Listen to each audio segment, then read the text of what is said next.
yang sama-sama kita hormati jajaran DKM Masjid Al-Hadi, wabil khusus Ketua DKM Hafin Al-Kiram Al-Ustaz tadi,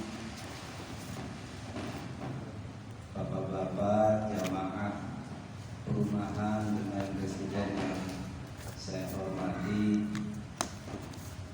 yang tidak saya sebutkan namanya satu persatu, namun tidak mengurangi sedikit pun rasa hormat kambing saya.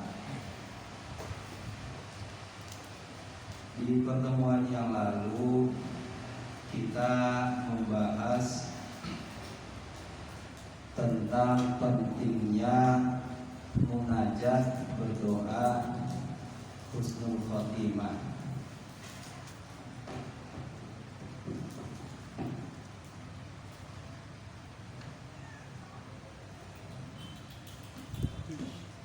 Aku mata yujibu hadza yang malu akhafu an qadfutina. Betapa takjubnya kepada orang-orang yang suka beramal soleh. Mereka ini orang-orang yang suka beramal soleh, yang kita kenal dengan istilah ulama salaf, itu aktaru minal hamdi wa syukri lillahi ala ni'matil Islam. Orang-orang yang banyak bersyukur, banyak memuji Allah atas nikmat Islam. Jadi rumus dunia itu udah jadi sunatullah, itu sesuatu yang istimewa kalau sering dirasakan menjadi biasa. Dulu kita kalau ada orang sambutan, ada orang ceramah, ada orang pidato, itu biasa ada ungkapan pertama-tama, marilah kita panjatkan puji syukur kepada Allah Subhanahu wa taala atas limpahan nikmat, terutama nikmat iman, nikmat Islam, dan nikmat sehat walafiat. Masih ingat kan ya? Itu masyhur, hampir setiap mubalik, setiap pejabat, setiap apapun seremoni sambutan itu selalu mengutip nikmat-nikmat tadi. Akhirnya karena seringnya diungkapin, sehingga keistimewaan nikmat itu jadi turun, jadi terasa seperti biasa. Sama seperti Al-Fatihah. Al-Fatihah itu merupakan surat yang luar biasa, surat yang sangat istimewa. Tapi karena sering dibaca, sehingga keistimewaan Al-Fatihah itu jadi kurang dirasakan. Jadi seperti surat biasa pada umumnya. Ada orang meninggal, baca Fatihah. Ada orang sakit, minta Fatihah. Ada orang banyak urusan, banyak masalah, kirim Fatihah. Sehingga ketika membacanya pun terasa biasa, gak ada rasa meresapi setiap ayatnya. Itu udah jadi sunatullah. Nah, hari ini nikmat Islam ini terasa biasa. Orang berakidah Islam, menyembah Allah, itu kurang bangga. Tidak ada rasa bangga, tidak ada rasa pede, kurang bersyukur. Jadi yang di dalam pikirannya nikmat itu ya rezeki, sehat, urusannya mudah, keluarganya segar, itu nikmat. Padahal ketika dia masih dalam kondisi Islam, ketika dia masih meyakini Allah dan Rasulnya, itu jauh lebih berharga dari semua kesehatan, semua rezeki, semua harta yang dia miliki. Maka dikatakan oleh Al-Habib Abdullah bin Al-Haddad, fa innaha a'zamun ni'am wa akbaruha. Yang namanya nikmat Islam itu nikmat yang paling agung, nikmat yang paling besar. A'zamun ni'am wa akbaruha. Tapi karena kita ini enggak merasakan, kurang menghayati, kurang meresapi, jadi nikmat itu terasa seperti biasa. Toh saya masih Islam meskipun masih banyak maksiat, meskipun masih jarang sholat, meskipun masih banyak lalai. Nah itu kurang diresapi, kurang disyukuri. Padahal itu adalah nikmat yang paling tinggi, yang paling besar, yang paling mulia. Fa inna Allah law a'tahu dunya bihadzafiriha 'abdan wa mana'ul Islam lakana dzalika wabalan 'alaihi. Seandainya Allah memberikan semua isi dunia dengan kesempurnaannya kepada seorang hamba, tapi Allah tidak memberikan nikmat Islam kepada dia, kepada orang yang memperoleh nikmat dunia tadi, niscaya orang itu akan celaka. Kita melihat berapa banyak orang yang enggak berakidah sama dengan kita, yang tidak menyembah Allah, tidak mengimani para rasulnya Allah, hidupnya bergelimang harta. Padahal semua harta yang dia peroleh itu tidak akan membuat dia bahagia, justru akan membuat dia celaka. Sebaliknya, lau aqaul Islam, seandainya orang itu memperoleh nikmat Islam, wa manahud dunia lam yudharuhu dzalik, niscaya orang itu tidak akan celaka. Kalaupun Allah hanya memberikan dia nikmat satu, yaitu nikmat Islam, tanpa ada nikmat lain, tanpa ada harta, tanpa ada kesehatan, tanpa ada kemudahan, tanpa ada jabatan, pokoknya semua hidupnya susah, menderita, tapi dia cuma punya satu nikmat, yaitu nikmat Islam, tetap yakin kepada Allah, tetap ibadah kepada Allah, tetap menjalankan sunnah-sunnah Rasulnya, niscaya dia tidak akan celaka, nggak akan sampai mencuri untuk menutupi kekurangan hartanya, nggak akan sampai mencari kenikmatan dalam maksiat, karena dalam hatinya sudah ada nikmat Islam. Dan ditegaskan di anal awal, golongan yang pertama tadi yang mendapatkan semua nikmat dunia tanpa nikmat Islam, yang mutu pasti akan mati, fayasiru ilana, dan kembali ke neraka. Wahadatsani, dan golongan yang kedua, yang mutu fayasiru ilal jannah, akan mati dan kembali ke surga. Jadi semua orientasinya akhirat, semua visinya, cara berpikirnya, cara pandangnya jauh sampai ke akhirat, ke surga. Wa alaihi alla tasawwa khaifan wajilan min su'il khatimah. Wa alaika, ya. Iya. Kalau orang itu sudah menyadari, sudah tahu pentingnya nikmat Islam, maka dia harus khawatir, harus takut kalau nanti akhirnya dia suruh khatimah. Fa innallaha muqallibul qulub, karena sesungguhnya Allah itu zat yang membolak-balikan hati. Hari ini dia menyembah Allah, belum tentu nanti akhirnya dalam posisi yang sama, yaitu menyembah Allah. Makanya kalau di sholat itu setelah tahiyat itu guru saya ngajarin fil alamina innaka hamidum majid, dilanjutkan doa ya muqallibal qulub tsabbit qalbi ala dinika wa ala taatik. Langsung doa seperti itu. Tujuannya apa? Karena Allah itu yahdi mayyasha, akan memberikan petunjuk kepada siapapun yang dikehendaki, wa yadhillu mayyasha, dan Allah juga akan menyesatkan siapapun yang dikehendaki. Jadi jangan sampai sholat kita bertahun-tahun, ibadah kita seumur hidup sia-sia karena di akhirnya suhul khotimah. Ini pentingnya. Makanya dalam keterangan hadis sahih, walladzi la ilaha ghairu inna ahadakum la ya'malu bi 'amali ahli jannah hatta ma yakunu bainahu wa bainaha illa dhira' fa fayasbiqu alaihi kita fayamalu bi'amali ahlina fayadkhuluha.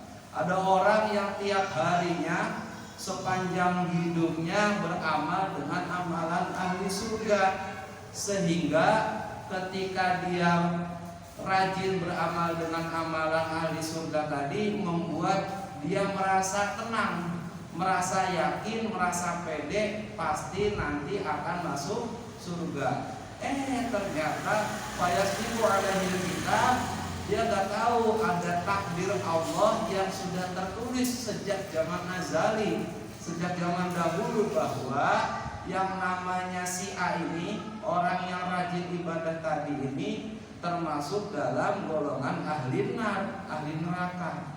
Akhirnya apa? Ketika detik-detik akhir hidupnya, di penghujung hayatnya, dia justru beramal amalan ahli neraka. Fayadkhuluha, maka dia menjadi ahli neraka. Umurnya 90 tahun. Sepanjang umurnya, selama 89 tahun 364 harinya ahli surga. Satu harinya dia Rasulullah itu apa Rasulullah? Ngeluh. Dia ngeluh. Ya Allah, saya sholat bertahun-tahun, jamaah tiap hari, puasa tiap tahun, sedekah nggak kurang-kurang, tapi kok hidup begini-gini aja.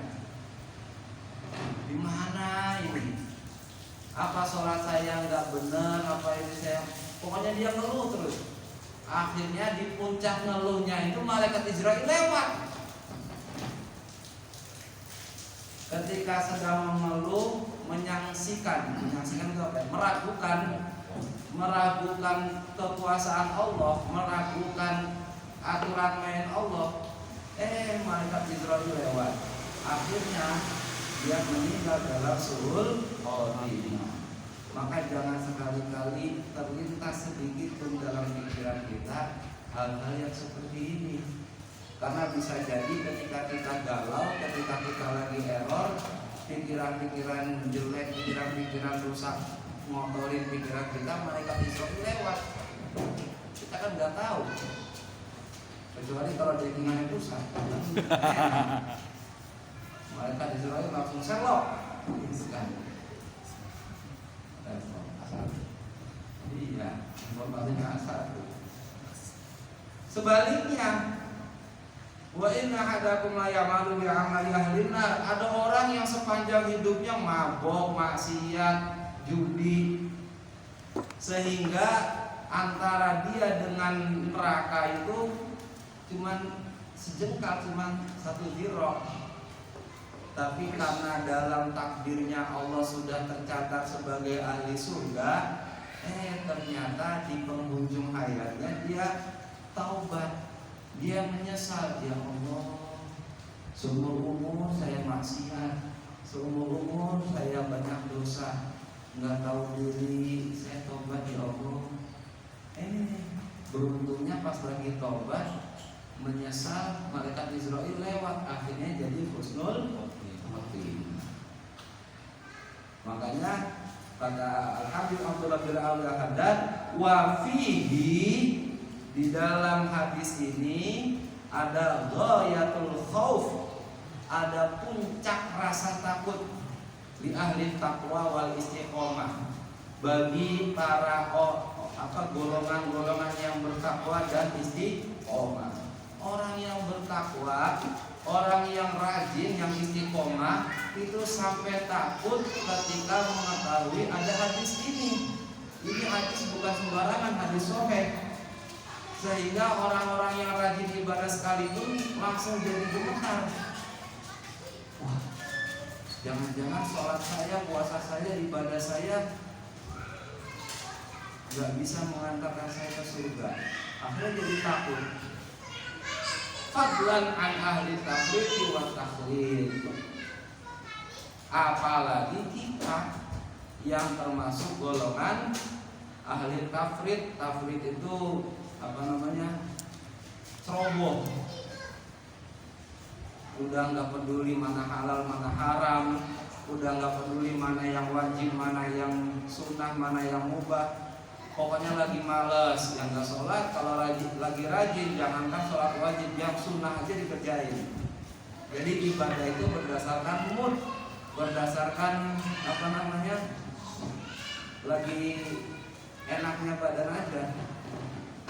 Kalau lagi males, jangankan yang sunnah, yang wajib aja ditinggal. Tapi kalau lagi semangat, jangankan yang sunnah, yang wajib, yang mubah aja semuanya dikerjain. Semuanya dikerjain. Wudunya semua 3 kali, sunnah-sunnahnya dipenuhin. Sholatnya nggak cuma sholat qauli, semua rukun, semua syarat, yang sunnah-sunnahnya pun dikerjain. Bahkan sholat sunnah qauliyah ba'diyahnya pun dikerjain. Tapi kalau lagi malas, hilang semuanya. Jadi ibadah kita tergantung mood. Wa kana ba'du salafus shalih yaqul, sampai ada ungkapan dari para ulama salafus shalih yang mengatakan, wallahi, demi Allah, ma amina ahadun ala dinihi yuslabu ayuslaba illa suliba. Ma amina ahadun, tidak akan aman, tidak akan aman itu apa ya? Selamat. Terjamin tidak akan selamat seseorang ala dinihi, dalam urusan agamanya, ayuslaba illa suliba. Orang yang merasa aman, pasti saya mah husnul khotimah.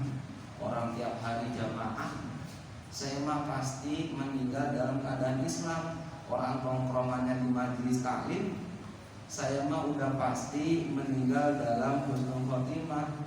Tongkrongan, ngaji, segala macam sudah mendukung. Orang yang seperti itu merasa pede akan sulibah, justru akan lalai, dia akan dicabut nyawanya pas dia lalai lagi. Terlalu pede itu nggak baik, makanya dalam syariat kita dikenal istilah khauf dan roja.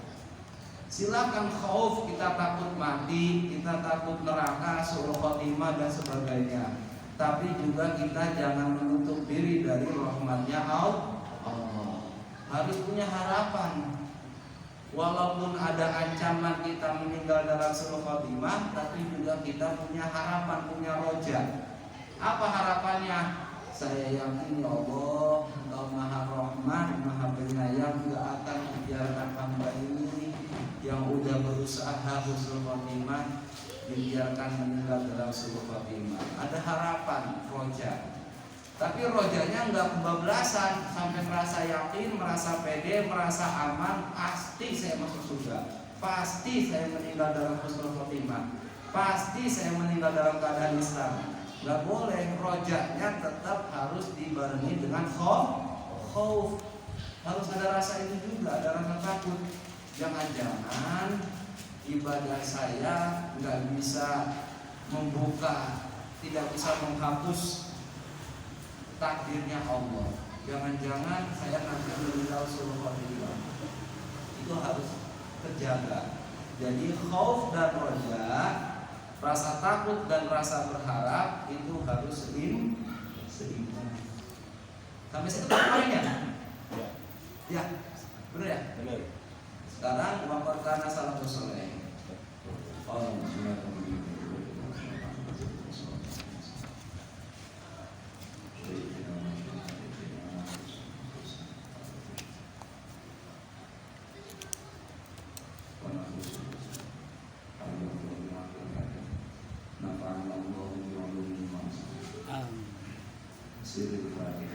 أعوذ بالله من الشيطان الرجيم